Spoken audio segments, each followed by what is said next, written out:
Welcome to Chillin' 101. We hope this video helps. You start by choosing a slide size and theme so your quiz looks intentional. Consistency reduces distraction. Next, draft the question types and decide scoring rules so each interaction maps to a result. Once you have that, enable the Developer tab and add form controls or use shapes with hyperlinks for branching. Make sure to name slides and objects clearly.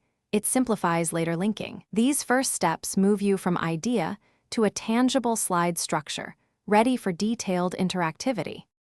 Now you build the interactive core. Layer each question with hidden feedback shapes and use triggers to reveal them when an answer is clicked.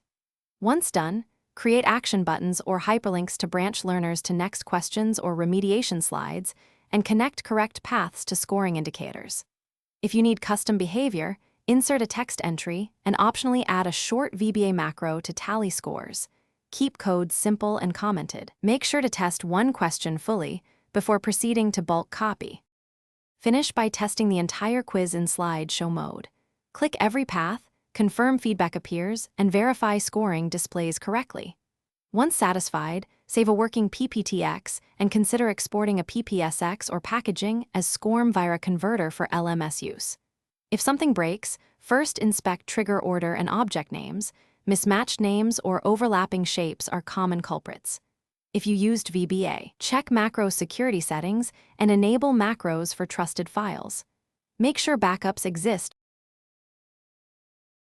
Thanks for watching. Consider subscribing if we helped you.